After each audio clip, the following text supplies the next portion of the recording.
Mighty Mac goes in. We're set to race in the ninth. Gates are back, off and racing, and look to be a real nice beginning. In the centre, Bullet responds well and pushes forward to take up the early running. Bonanza's quite handy too. Night Tiger is just off the pace. Superior Leader's fighting a little with the riders. He tries to settle him over towards the inside, and Kelp Forest races inside of that. Swift Action is further back towards the outside, followed then by Ntabazondi. He's racing about 6 or 7 lengths off them. Lunch Money is also well back in the early stages, and Mighty Mac and Kimble O'Hara are the two at the back, and they'd be 6 or 7 lengths off the speed as they go towards the 600-metre mark. Bullet, trying to make every post the winning post, is in front and has it by a couple. Night Tiger is racing closest to him in second. Kelp Forest towards the inside is next. They're being followed towards the outside by Bonanza. It's Night Tiger who now puts his head in front. Kelp Forest, Kimble O'Hara is starting to unwind a run, and Dance Variety is also starting to loom dangerous. Bonanza is deeper out in the track. There are fewer chances. Bonanza might just be the leader. Night Tiger and Dance Variety are over towards the inside. Bonanza, Night Tiger, Dance Variety coming home strongly. Swift Action up towards the outside, squeezing through down at the rail too. Very close indeed. Down towards the inside, Night Tiger may have come back for more, but it's a four-way short head affair. Head on view. They were fanned right across the track. Night Tiger was in front at this stage. Kimble O'Hara comes alongside. Up the outside, Bonanza and Swift Action. Down towards the inside, Kelp Forest has cried enough. No place to go there for Kimble O'Hara. Down the inside, I think the 3 Night Tiger might just come back for a last bite of the cherry, and I think he just gets up to win it. I'm going with the 3 Night Tiger to get up and win from the 9 Bonanza. It's very close. Up the outside, the 11 Swift Action. Heads up, heads down as they drive to the line. But it does look as though the 3 Night Tiger might have just done enough to touch off 9 Bonanza, 11 Swift Action, 6 Dance Variety.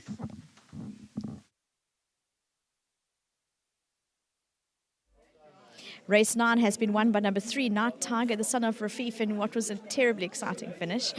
Christopher Ndlozwana, he looks after Night Tiger and receives his R1,000 from Hollywood Bets.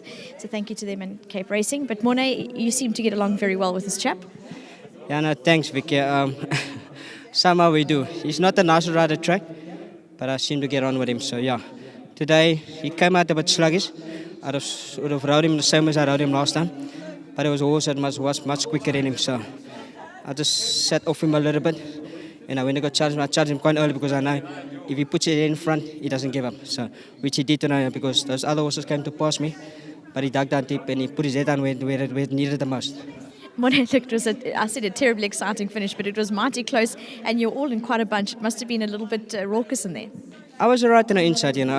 I just maybe the guys, Aldo was next to me, maybe he was in a little bit tight, but I was okay on the inside, so yeah, he won a good race today. Just well done to these guys. It's just nice to ride a winner for them again, so yeah, and well done to Candice. Thank you. Well done. Thank you. Talking about Candice, she's the winning trainer. We're going to chat to her with a very jovial, off camera, we got it on camera, very jovial partnership. Well done, Candice. Thank you.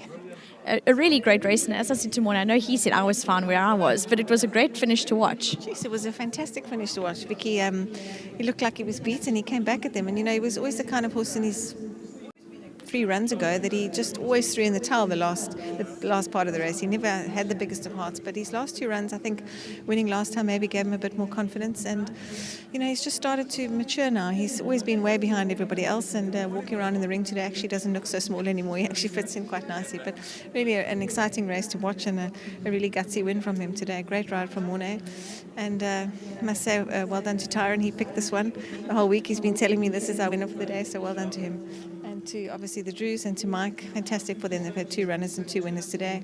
To Richmond, to Bredham, great win. Well done, Candice. Thank you. And talking about these winning, we should keep a mic off there for all of you in your chats. Well done. Thanks, Vicky. That was really very, very exciting. I thought it was a brilliant ride and a very sort of gutsy performance from the Tiger. He's one of our favourites. And well done to the Basses, and they've also been very patient with him because he couldn't even see over the door when he arrived. He was so small, but Ray is never going to produce a big filly. But no, we're all very, very excited. And now Ridgemont can buy me a beer now. I thought that was earlier. You should up the ante a little bit. Yeah, thanks, Vicky. Thank you. Well done for the win, number 3, Night Tiger, son of Rafif, bred out at Ridgemont Highlands. Well done to Mike Fullard and James Drew.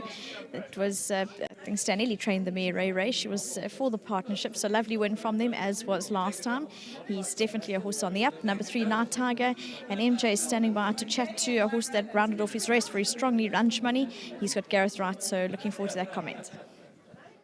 Yeah, thanks, Vicky. Lunch Money. Geez, Gareth horse carried a bit of weight, but he really took off late. Yes, as I said before the race, he feels like a quality horse and he's one worth following. You know, he's still a big pup, a big baby. He still hasn't put everything together. He's not hard yet. So it was a very promising run. You know, I was at him the whole race to keep him in the race, and he seemed to find his feet late and start finishing it off. So it's a good sign for the future. Yeah, also, as you say, off the bit, signs that probably looking for a little bit further, and the turn could suit him. Yes, absolutely. You know, he gives you that type of feel. He's got a beautiful action. And I think around the turn, you're going to see a proper horse out of him. Gareth, thanks very much for your time. It's Gareth Wright that rode Lunch Money. One for the Black Book, and maybe get some lunch money next time he runs. We're going to the replay of race 9.